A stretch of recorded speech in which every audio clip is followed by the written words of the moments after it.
Hello friends, ഇന്ന് നമ്മൾ നോക്കുന്നത് നമുക്ക് അത്യാവശ്യം നമ്മുടെ വാർക്കയിലൊക്കെ പൈപ്പുകൾ ഇറങ്ങിയ സമയത്ത് നമുക്ക് ബെൻഡ് കൊടുക്കാതെ തന്നെ ബെൻഡ് കൊടുത്തു കഴിഞ്ഞാൽ അതിനേക്കാൾ നന്നായിട്ട് നമുക്ക് വളച്ച് എവിടേക്കെങ്കിലും ഏതെങ്കിലും സ്ഥലങ്ങളിൽ കറക്റ്റായിട്ട് വളച്ചെടുക്കണമെങ്കിൽ നമുക്ക് എങ്ങനെ ഉപയോഗിക്കാമെന്നാണ് നമുക്ക് നോക്കുന്നത്. കറക്റ്റ് വളച്ചെടുക്കാൻ വേണ്ടിയിട്ട് അതിന് വേണ്ടതെന്ന് വെച്ചിട്ടുണ്ടെങ്കിൽ സ്പ്രിങ് ആണ്. നമുക്ക് മാർക്കറ്റിൽ അവൈലബിൾ ആണ്. 20 mm സ്പ്രിങ് കിട്ടും, അതുപോലെ തന്നെ 25 mm സ്പ്രിങ്ങും കിട്ടും.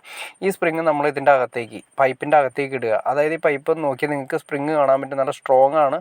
നമുക്ക് എങ്ങനെയാണോ വേണ്ടത് ആ ലെവലിൽ തന്നെ നമുക്ക് വളച്ചെടുക്കാൻ കിട്ടും. കണ്ടോ, പൈപ്പ് നമ്മൾ സാധാരണ കൈകൊണ്ട് വളച്ച് കഴിഞ്ഞാൽ പൈപ്പ് അവിടെ വെച്ച് ഒടിഞ്ഞു പോകും. പക്ഷേ ഏത് പൈപ്പാണെങ്കിലും ഒടിഞ്ഞു പോകും. പക്ഷേ നമുക്ക് ഈ ഗുണം എന്ന് വെച്ചിട്ടുണ്ടെങ്കിൽ ഈ സ്പ്രിങ് അതിൻ്റെ അകത്തിട്ട് സപ്പോർട്ട് പോലെയാണ് കൊടുക്കുന്നത്. അപ്പോൾ ഈ സ്പ്രിങ്ങിൻ്റെ ലെവലിൽ തന്നെയാണ് ആ പൈപ്പ് നമുക്ക് വളച്ചെടുക്കാൻ സാധിക്കുന്നത്. ഞാൻ ജസ്റ്റ് നിങ്ങളൊന്ന് കാണിച്ചു തരാം. ഇതിപ്പോൾ ISI പൈപ്പാണ്. ഈ ISI പൈപ്പ് 20 mm പൈപ്പ് ഇതിൻ്റെ അകത്തേക്ക് നമ്മൾ എവിടെയാണോ വേണ്ടത് അതിൻ്റെ അകത്തേക്ക് നമ്മൾ കയറ്റിയിട്ടതിന് ശേഷം എവിടെയാണോ വളയ്ക്കേണ്ടത് ആ വളയ്ക്കേണ്ട സ്ഥലത്ത് നമ്മൾ ജസ്റ്റ് ഒന്ന് പിടിച്ചതിന് ശേഷം ഇത്തിരി കുറച്ച് ബലം പ്രയോഗിച്ചാൽ മാത്രം മതി.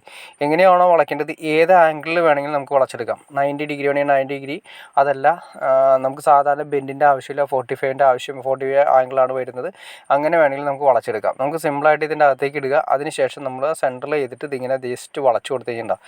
സാധാരണ ഒരു പൈപ്പ് നമ്മളിങ്ങനെ വളച്ച് കഴിഞ്ഞാൽ ആ പൈപ്പ് എവിടെയാണോ വെച്ച് വളയ്ക്കുന്നത് അവിടെ വെച്ച് ഒടിഞ്ഞു പോകും. ഇതിപ്പോൾ നമ്മൾ സാധാരണ രീതിയിൽ നമ്മൾ വെച്ചാൽ മണലൊക്കെ ഇട്ട് ചെയ്യാൻ സാധിക്കും. പക്ഷേ അതിനേക്കാൾ ബെറ്റർ ഇത് കണ്ട ഇങ്ങനെ ജസ്റ്റ് ചെയ്തിട്ട് ഇതിപ്പോൾ ഞാൻ നിങ്ങൾക്ക് കൈ കൊണ്ട് തന്നെ സിമ്പിളായിട്ട് 2 കൈ കൊണ്ട് തന്നെ സിമ്പിളായിട്ട് നമുക്ക് വളച്ചെടുക്കാൻ സാധിക്കും. കണ്ട പൈപ്പ് ഒട്ടും ചുളുങ്ങി അകത്തേക്ക് പോവില്ല. ഈ സ്പ്രിങ്ങിൻ്റെ ആ ലെവലിൽ തന്നെ നമുക്ക് വളഞ്ഞ് കിട്ടും.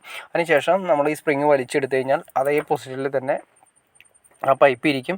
ഇതുപോലെ തന്നെ ചില സ്ഥലങ്ങളിൽ നമുക്ക് പോകുന്ന സമയത്ത് ഇതുപോലെ വളച്ചെടുക്കേണ്ട കാര്യമുണ്ട്. പിന്നെ വാർക്കയുടെ അകത്തിടുന്ന സമയത്താണെങ്കിൽ ഇതുപോലെ നമുക്ക് വളച്ചെടുക്കേണ്ട ആവശ്യമുണ്ടാവും. അപ്പോൾ സിമ്പിളായിട്ട് ഇതിൻ്റെ പ്രത്യേകത എന്ന് വെച്ചിട്ടുണ്ടെങ്കിൽ നമ്മൾ എടുക്കുന്ന പൈപ്പ് കുറച്ച് ക്വാളിറ്റി പൈപ്പ് ആയിരിക്കണമെന്ന് മാത്രമേ ഉള്ളൂ. അതായത് ISI പൈപ്പ് ആയിരിക്കണം.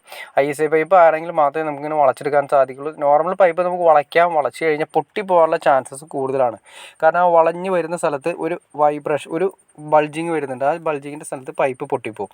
ഇതിങ്ങനെ ചെയ്ത് ഞാനൊരു സ്ഥലത്ത് ചെയ്ത് വെച്ചിരിക്കുന്നത് നമുക്കൊന്ന് കാണാൻ സാധിക്കും. നമുക്ക് കണ്ടോ, ഇതിപ്പോൾ ഓൾറെഡി ഓപ്പൺ വയറിംഗ് ആണ് ചെയ്തിരിക്കുന്നത്. ഓപ്പൺ വയറിങ്ങിൻ്റെ സ്ഥലത്ത് നമുക്ക് കറക്റ്റ് ബെൻഡിൻ്റെ ആവശ്യം വേണ്ട സ്ഥലമല്ലായിരിക്കും. ഒരു 45 വേണ്ട, ഏതാണോ വരുന്ന ആംഗിൾ ആ ആംഗിളിൽ നമുക്ക് കറക്റ്റായിട്ട് സ്പ്രിങ് ഉപയോഗിച്ചിട്ട് വളച്ചെടുക്കാൻ സാധിക്കും. ഇതുപോലെ നമ്മൾ ഒരു വീടിൻ്റെ വയറിങ്ങോ അല്ലെങ്കിൽ ഏതെങ്കിലും ചെയ്യുന്ന സമയത്ത് വളരെ ഉപകാരപ്പെടുന്ന ഒരു സ്പ്രിങ് ആണ്. അപ്പോൾ നിങ്ങൾക്ക് എല്ലാവർക്കും തന്നെ ഇതുപോലെ തന്നെ വളരെ സിമ്പിളായിട്ട് തന്നെ നമുക്ക് വളച്ചെടുക്കാൻ സാധിക്കും.